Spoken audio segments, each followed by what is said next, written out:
What's up, everybody? I'm here at this whiteboard here to really explain to you the predicament when it comes to people who are rich but unhappy, but more so anyone who gets something in life and they think that will bring them happiness, but they don't. I'm going to use richness or wealth as the main proxy because that is usually what most people assume will make them happy, making more than enough money. In fact, it is something that has been infused into our culture, into our music, into our whole capitalist system. And there's so many myths to disprove this, but usually what ends up happening is most people, myself included, fully fail to believe it, and we still strive towards it until we get really rich and we still realize nothing's changed, we're not much happier, or we're still maybe even depressed. And one way to kind of break this belief without having to become a millionaire and waste 30 years of your life to do so is to realize that all middle class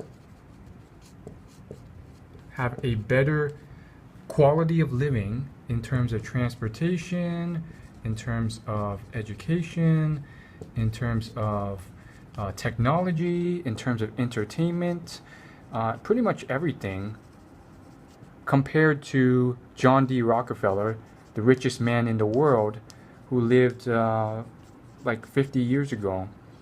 I mean, this guy, his indoor plumbing was the best in the whole world, and yet it still kind of sucks compared to today. I mean, he didn't have Uber, he didn't have the movies we had, he didn't have hundreds of millions of dollars being spent on TV shows that we love and enjoy. So you can kind of see what we're heading at towards.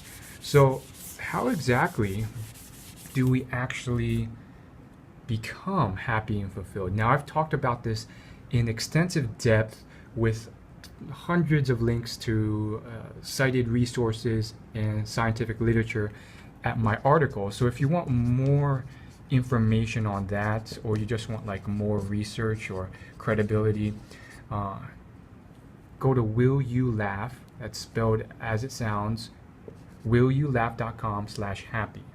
But if you're too lazy to read that or watch, take a look at that, I'm going to kind of break it down for you. So there's a few key things towards living a happy, fulfilled life.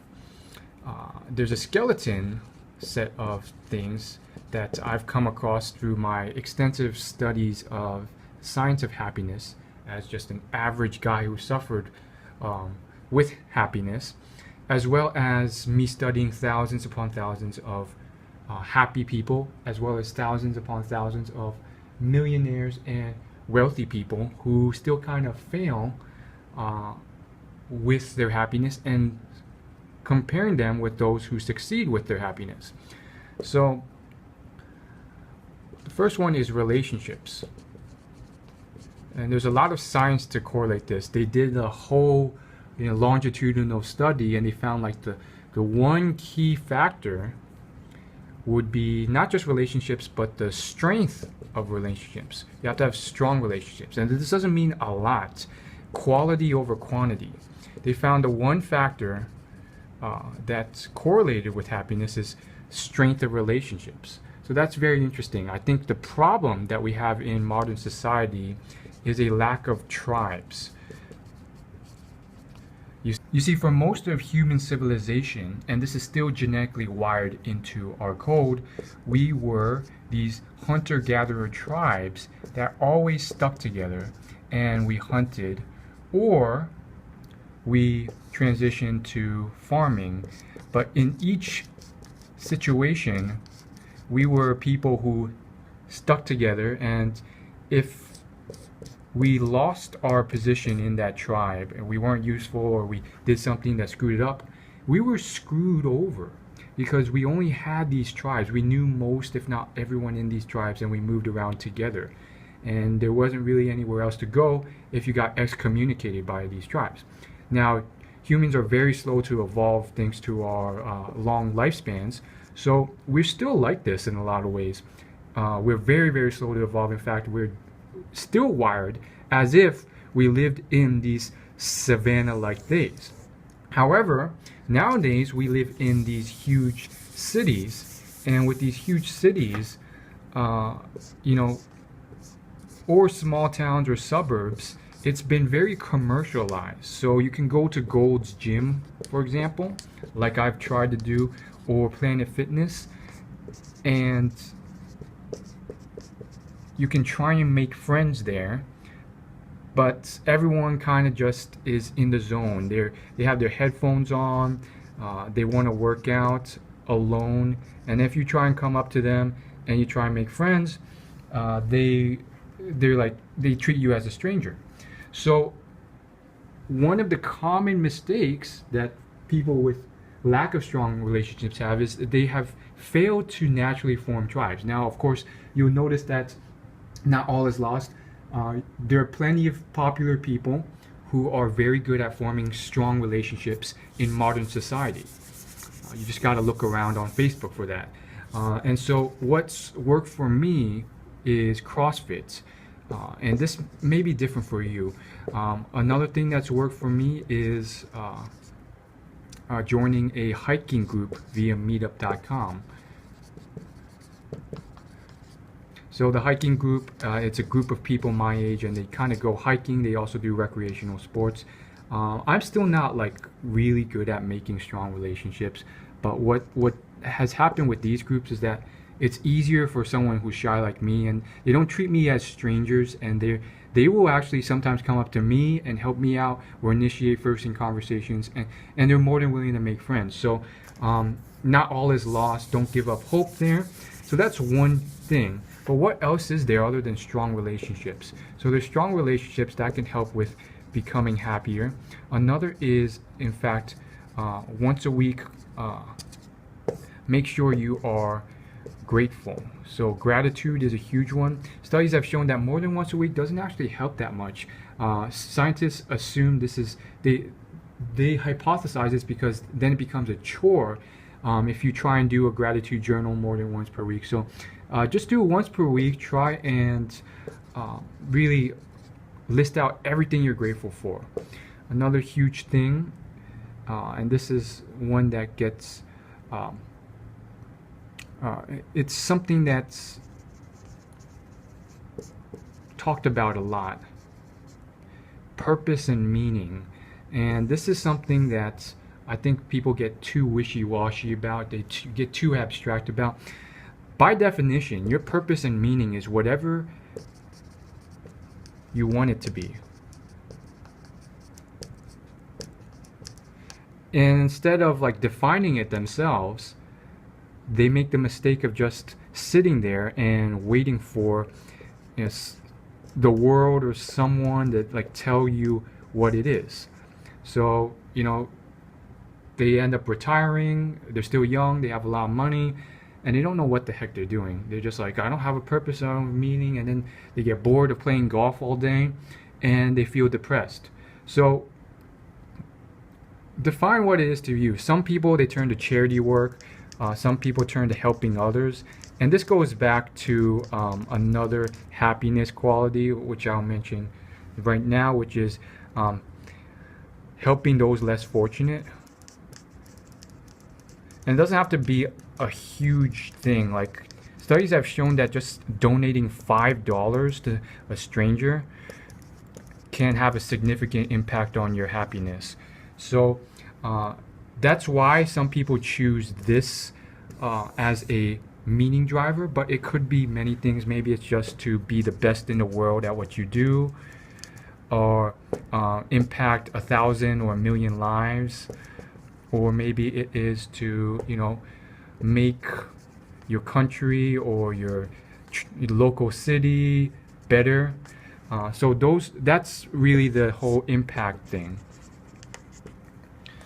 So working on these, strength of relationships, gratitude, purpose, meaning, and helping those less fortunate can help, but that is just a number of strong factors that contribute. there's a few more, and if you really don't care about meaning or purpose, you can be like Warren Buffett, and he is more focused on passion or loving what you do. Now his meaning, or you could say his lack of meaning, his focus is really more so on doing something you love constantly. And you know, this is more about finding a job that you enjoy doing. And it's about work, really. Because what people have found, and this is a very common pathway for a lot of people these days, is that they will get rich, they will retire young, and then they'll be depressed because they are bored to death.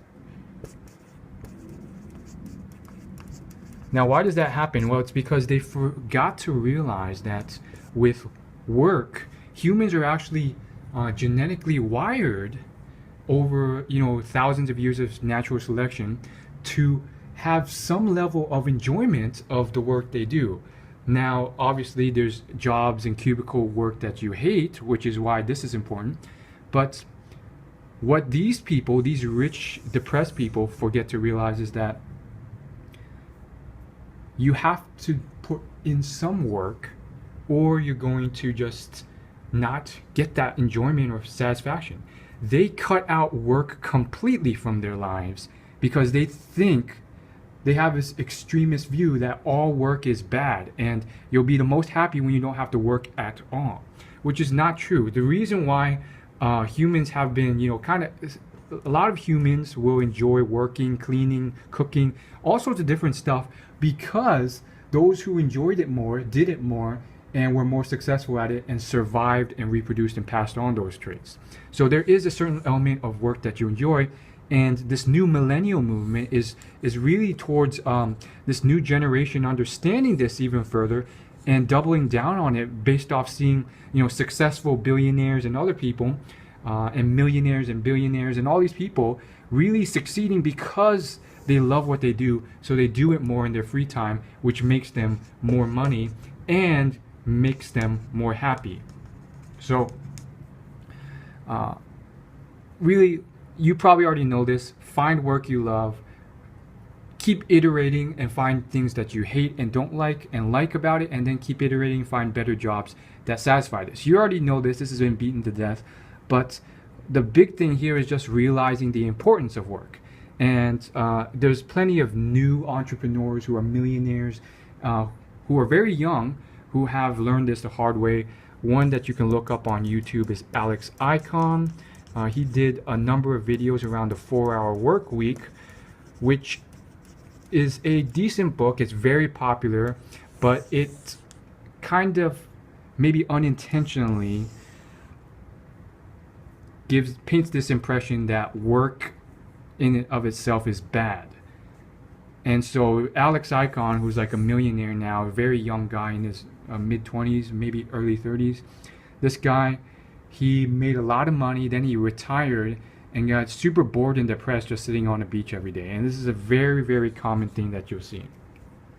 Now, I really want to go into more depth about happiness and why, you know, earning all this extra money doesn't really do you much good after, like, you know, $100,000 a year, or pretty much a middle class income. And basically, I can't, because this video is getting long. I just want to end with this quick chart to kind of illustrate this. This is based on studies done, and it's also something that I've talked a lot about on my blog and my videos already, but it's really important. It's hedonic adaptation. It is why a lot of these middle class people with more luxury and quality of life than John D. Rockefeller are still unhappy with their lives, even though they're living better. And so basically, long story short, we take for granted what we have, and we don't get much happiness from it after a certain point, after basic needs like food and shelter have been met. So On the left side of this chart is extra happiness, and then on the x-axis would just be income.